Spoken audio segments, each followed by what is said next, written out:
Hi, I'm Kasari from the UK.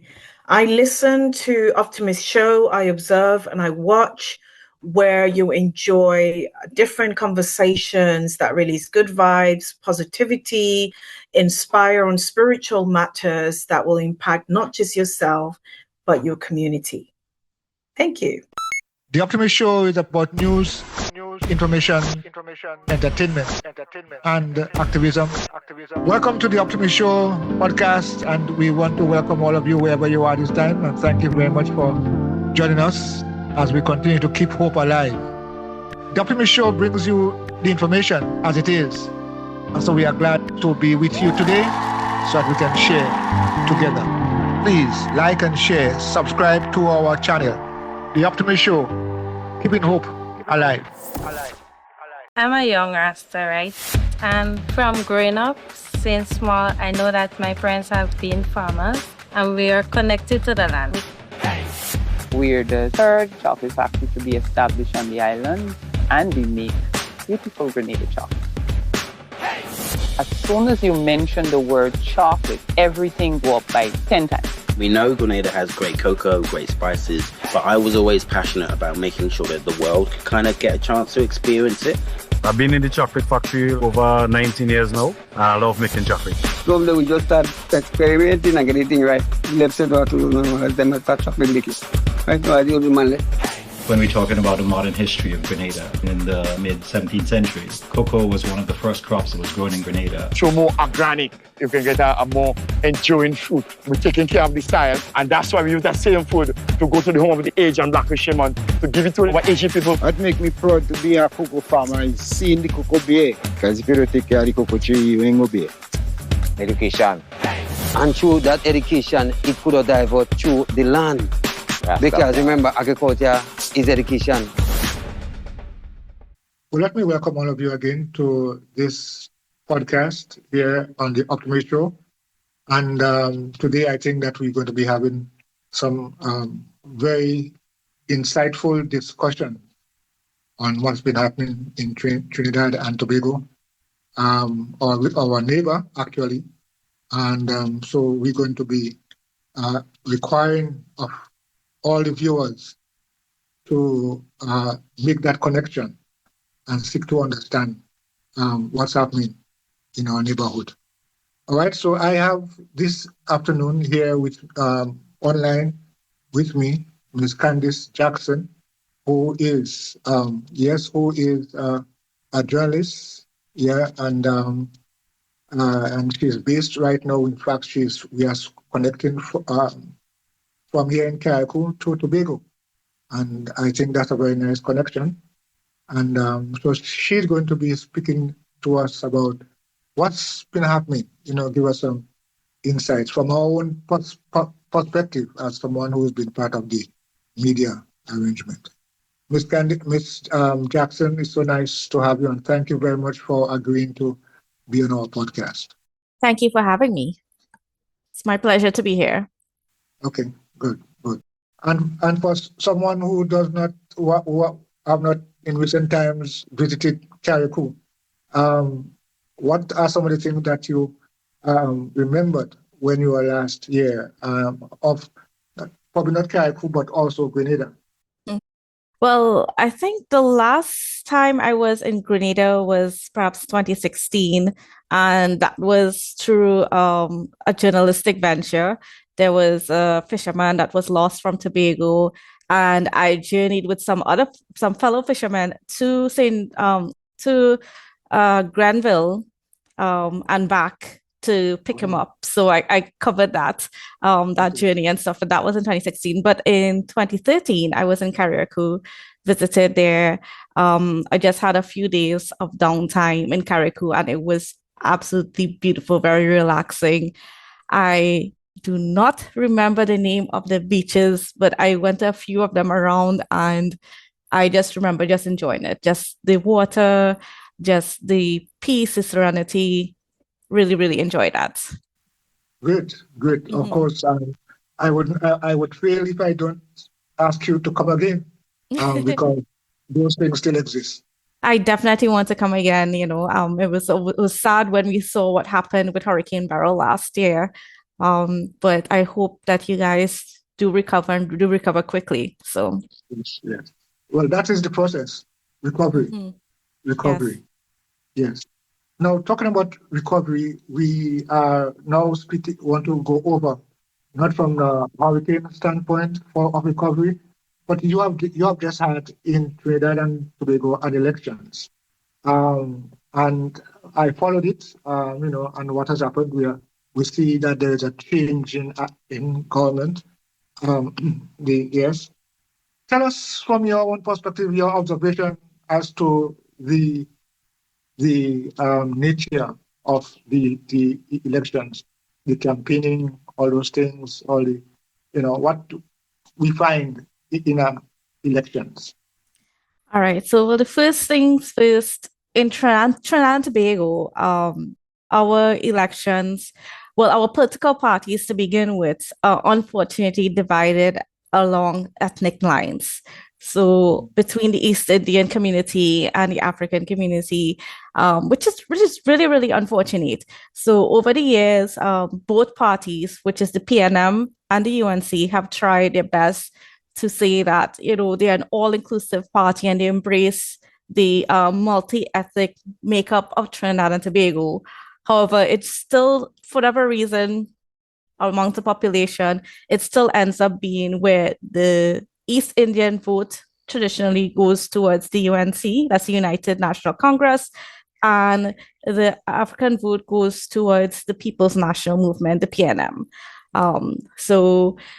And it can get adversarial. So this time around, well, we had basically a snap election. Even though the elections were due this year, the full term of parliament could have gone until I think it's about August. But there was a decision to call the elections a little bit earlier. So the PNM was in control over the past 10 years, and now the UNC is. And so the PNM's hope was that they would have been able to catch the UNC unawares and unprepared, so that the PNM could continue to hold on to power. Well, of course, that did not happen, and the UNC won. The campaign, pretty, like I said, adversarial, lots of people going back and forth. But what was interesting this time around was that there was a focus on some of the issues, a little bit more than I would say in the past.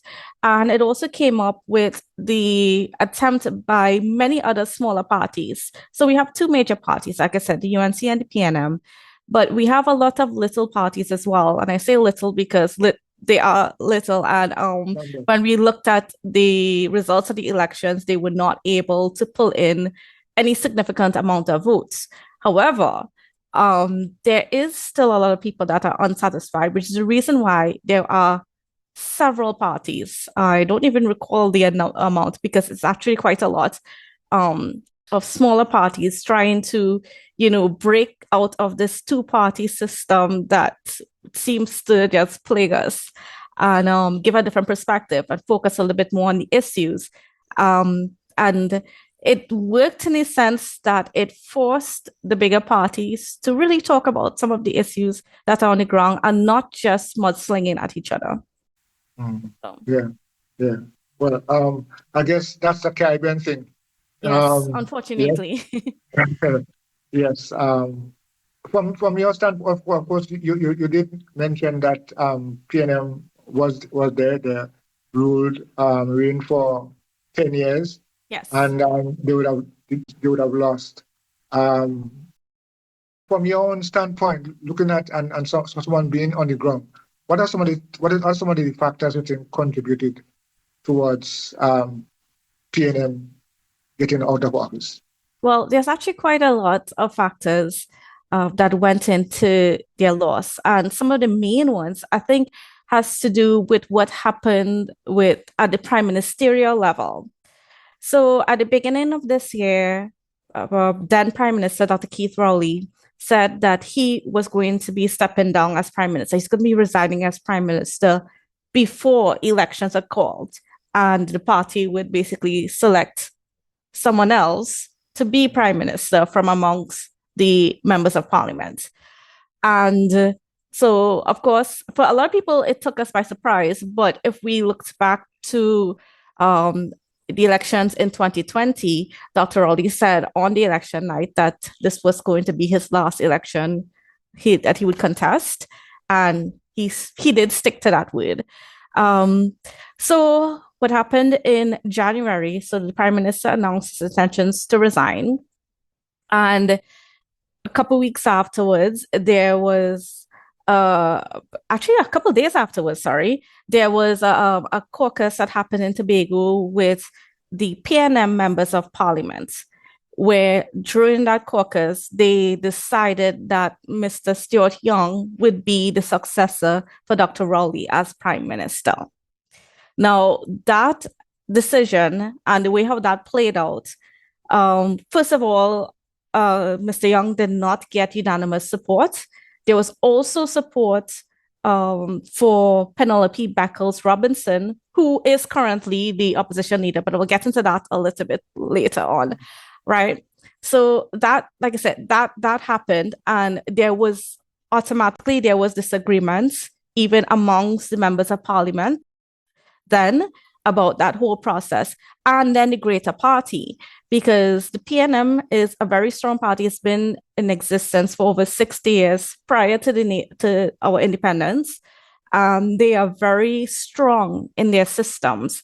They're very strong in their structure and the way that they do things. So a large part of the membership felt that the way that Mr. Young was basically handed the prime ministerial role went against the way the party did it. So what the party would do, they would have their internal elections, they would elect their political leader, and that person automatically would assume the role as prime minister or opposition leader, depending on the outcome of an election. And so that automatically caused some problems within the party, and not just within the party, amongst the electorate, because when this happened, it, like I said, it caught everybody off guard. It was not, a lot of people decided that this was an undemocratic way to select who becomes the next prime minister. So Mr. Young now did not become prime minister until March 17th, which is when he took this office. March 18th, sorry. Dr. Rowley officially resigned on March 17th. And then the next day, Mr. Young was sworn in as prime minister. And just over 24 hours after he took the oath of office, he called the elections. So he dissolved the House. So he became prime minister without even stepping foot into parliament, which is also very, very interesting. For all this time, for all of this year or so, there's been only a handful sittings of parliament, mainly to do with the state of emergency, as well as the selection of an acting commissioner of police, because we had a situation with our commissioner of police being under investigations for misbehavior in public office, which was interestingly overturned today, and the court ordered her to be reinstated. But I mean, that aside, those were the only things that the parliament sat for. So our parliament has not been in recess. But however, we didn't really have much sittings. So the legislative agenda of the country was kind of at a standstill over the past few months while this whole thing went around between Dr. Rowley and Minister Young and who is to be prime minister and all of that. And of course, then the elections were called, and which were held just about 2 weeks ago. So yes, that whole decision caused problems. Another thing that caused a lot of problems was the state of the economy. Trinidad and Tobago's economy has not been doing very well, especially since prior to COVID-19, actually. It started all the way back in 2014 with oil and gas prices being affected by the global market. Automatically, we were affected because, of course, we don't control those things. And when that happened, we also had lower production. So the government now, the Dr. Rowley-led government, had been preaching to the nation that they're making this deal with with Venezuela to extract gas from the Dragon fields, which are basically between the tips of Trinidad and Venezuela. And then that should start bringing us some revenue from about 2027. So we are being told, hold tight, that's going to happen. However, just a few weeks ago, because of all the tariffs and so on being imposed by the US government currently, that deal, although we had the license, that license got revoked because of all the tariffs and all the impositions that are being put on by the US. Now, a lot of people, even before the US started going down this road, a lot of people in the country were not comfortable with that arrangement. And it was it's almost seen as though we're putting all of our eggs in that Dragon deal gas to be able to revive the economy, so to speak.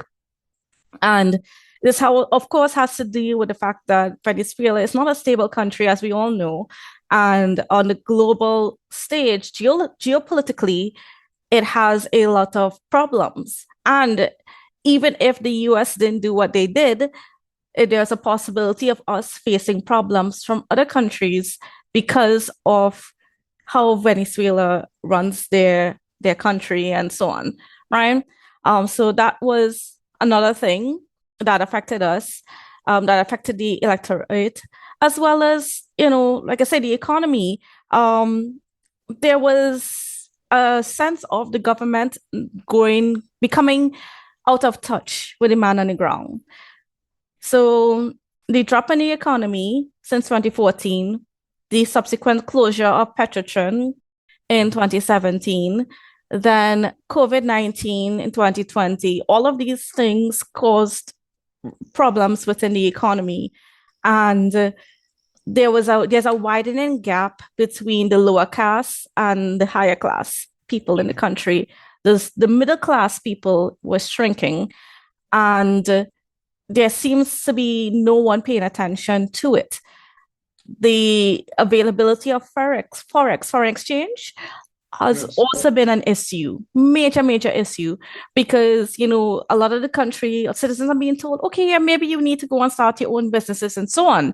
But we all know that even though we have a huge manufacturing sector, we don't produce everything. We still need to pay for software that comes from the US and all these things. Just raw materials, all of that, is done in US dollars. But US now continuously is becoming restricted.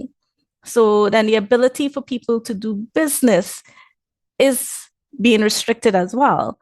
And so there is this sentiment among the population that only a certain percent of the people, the 1%ers, were the only ones that were gaining from the government, gaining from whatever concessions and so on, whereas everybody else were facing hard times.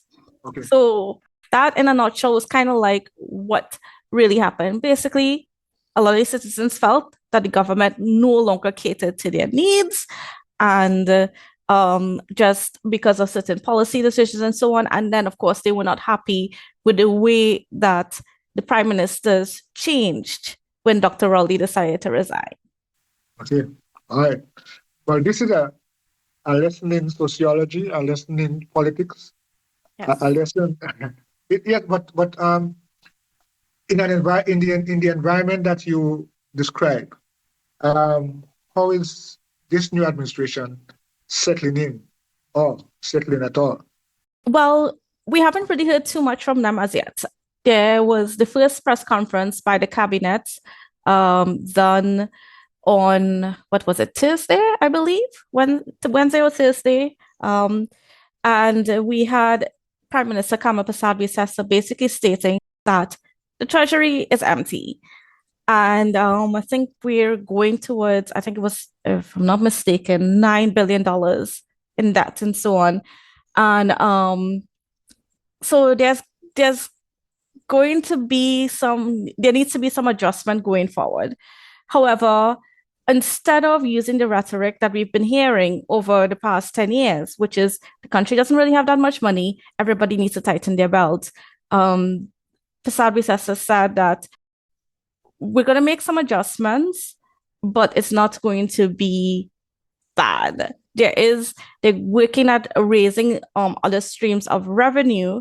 First of all, by exploring different arrangements with Grenada, Guyana, and Suriname in terms of the energy sector and so on, and making some adjustments in the public sector so that they can raise some money. Now, they haven't actually told us a lot of their plans yet because, like I said, the cabinet was only sworn in just recently, just about a week ago.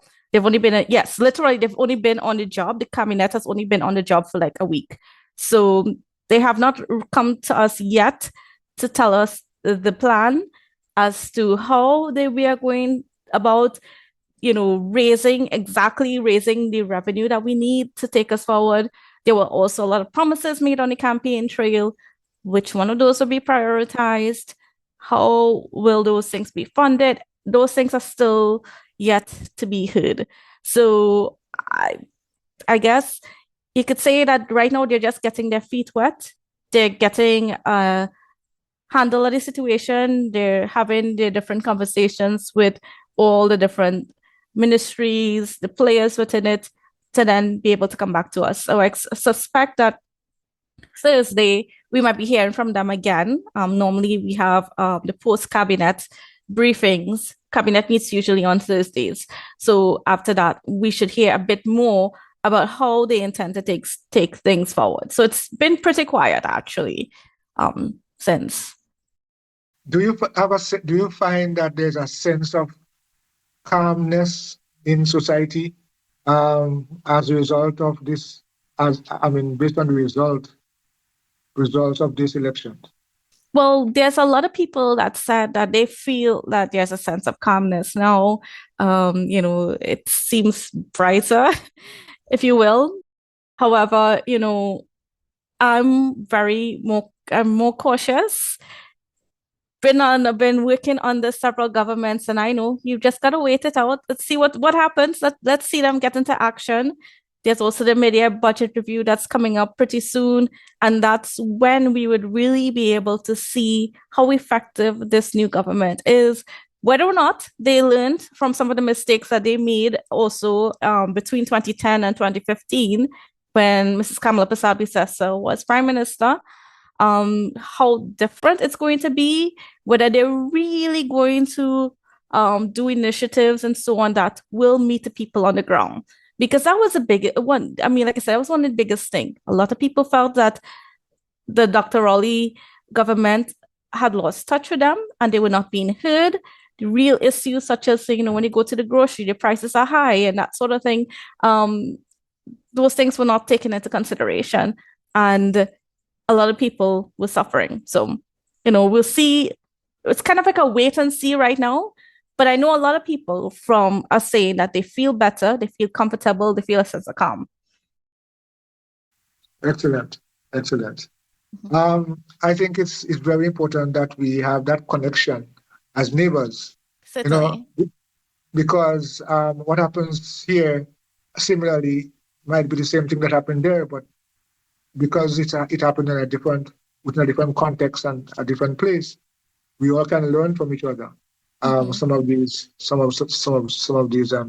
experiences and lessons that we can learn. All right. So finally, let me just ask you to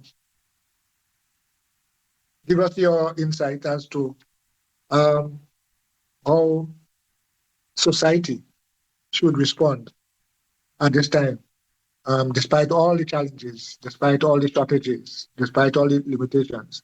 How do you recommend and suggest that citizens should respond? Our response, because we are all citizens, our response.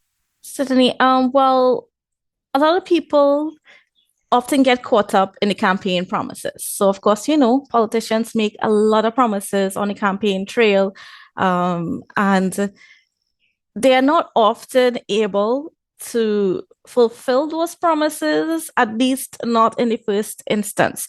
So my biggest caution has always been after an election, you gotta wait, because there's a lot that needs to happen. especially depending on the time of the fiscal, when during the fiscal year that the elections happen, there's a lot to consider in terms of what you can do with what money is available. You usually can't really do that much until the end of the fiscal year, and you're going into the new fiscal, and you have your budget and so on. That's really when you could start to make some changes. I know one of the things that a lot of people are kind of concerned right now, which Mrs. Prasad-Bissessar announced last week, was the scrapping of the Tobago Revenue Authority, which was a new system, if you will, of collecting taxes for property tax, which was an issue, and the customs and so on. So they have decided that they're going to repeal that. So when Parliament sits, which I think they should convene by the end, at least the third or fourth week in May, then we're going to see what they bring to the Parliament, what legislative changes that they want to make and so on. So it's really just a waiting game before you judge. Don't expect everything that you saw that was promised, that you heard about on the campaign trail. That's actually impossible for any government, any politician to do. So there is a whole lot that goes on in the background that a lot of people, citizens, are not really aware. You have a public service sector that isn't always the best at executing policy right away and so on. So yeah, it's just sort of a waiting game, wait and see. Just be patient before, we all come up with our pitchforks and, be like, yeah, we made a mistake or whatever the case may be. So. Okay, well, I think it's been such a nice opportunity chatting with you generally. Mm-hmm. I like these conversations because we have lots of things in common, our Definitely. size. We are considered the smaller one, that kind of thing. But yes, I like this kind of dialogue and conversation. One can look at things, but at the same time seek to understand the meaning of the things that we see happening around us, especially in politics. Yes. Okay. All right. So let me thank you for taking the time. It's been a little while.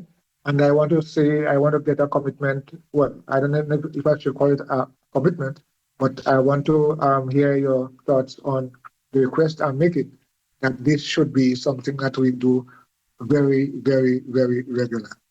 Yeah, certainly. I mean, Tobago especially shares a lot of similarities with Grenada. A lot of Grenadians live in Tobago, and a lot of Tobagonians live in Grenada. At one point in time, Tobago was joined with Grenada and Barbados and so on. I think back in the 1800s, early 1800s or whatever, before Tobago joined with Trinidad. So technically, we at Tobago and Grenada were, I guess, family before, you would say, if you want to say it like that. Yeah. Before the Queen Victoria placed us with Trinidad, so we share a lot of the same history, a lot of the same culture. I've actually spent some time in Grenada. Love Grenada, actually. It's been a while since I've been there. I know, been over 10 years since I've been there, but there's a lot of similarities, and we can learn a lot from each other. I am huge on Caribbean integration and the fact that we do need to get to know each other. We do need to start to work together, because individually it's tough. And as we could see on the world stage, it's getting harder and harder and harder. So standing by yourself, these little islands, it's hard to stand up against the bigger countries, but together as a region, we are powerful. Certainly. Mm-hmm. So once again, thank you. No problem.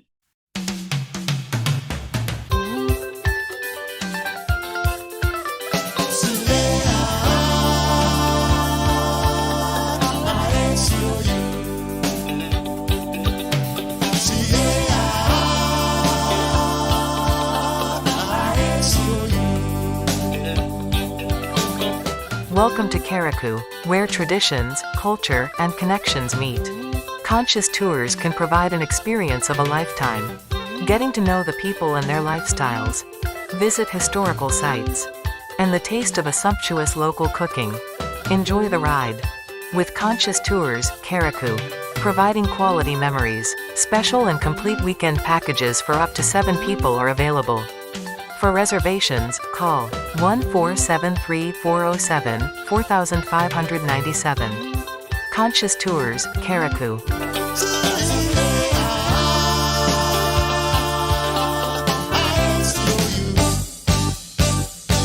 It's estimated 1 in every 10 people in Grenada have the sickle cell trait. Having the trait does not mean you are sick or unhealthy. Very healthy people have the trait. Unfortunately, many of these people are unaware that they carry the trait. You see, when 2 people with the trait have a child, there is a 1 in 4 chance that the child will be born with the sickle cell disease. That is why it is important to know if you have the trait. Sickle cell is associated with life-threatening conditions and it can be very painful. You see, the body's red cells can pass freely through the arteries and veins, but the sickled cells can get stuck, and this is what causes pain. This disease, you cannot catch it from someone. It is inherited. You are born with the trait or the full-blown disease. It comes from your parents. So let's talk sickle cell and what it is about and what can be learned about it and how to live with it. Let's all make better decisions about our family's health by learning the facts and getting tested. A message from the Sickle Cell Association of Grenada. Please call 458-6399 or email us at grenadasc@gmail.com. Fellow creative artists of Grenada, I want to invite you to African Liberation Day, Sunday, May 25th, 2025, in front of the Esplanade Mall, St. George's, Grenada. From 12 noon, exhibition is open. From 3 p.m. there is a march along the tongue of St. George. From 4 p.m. there is speeches and official opening. And from 5 is performance, presentation, creative art, drumming, and cultural renditions. This is a significant time in the history of humanity and in the history of the contribution of African people to peace and harmony is now again in demand. And those of us who have been on this path, using our creative art to express the vision of the solution to the problems facing the African family and by extension the human family, let us now present the solution through our art. Yes? So I'm looking forward to seeing you. Please, send me a response and let me know that you're taking part. My telephone contact is 410-9212, and Kobena Amen for those of you who don't yet know me or know about me. I've been on this creative path in Grenada since as far as I can remember. So all blessings and looking forward to a good African Liberation Day celebration 2025. And one last note, we're featuring the example of Burkina Faso and Ibrahim Traoré this time because he is now leading, and as a leader has now risen of that magnitude, all of us who needs to contribute to that vision, this is another great opportunity. It's going to be live stream, so we're global, so please prepare some powerful pieces as you never prepared before. Blessings. Thank you for joining the Optimist Show. Please let us know what you think by leaving a comment and giving us a thumbs up and subscribing, and of course spreading the word. You can always rely on the Optimist Show to deliver accurate information, and guess what? I'll see you on the next show. We shall run, oh run, and we shall grow stronger than before. We shall run, oh run, and we shall go than you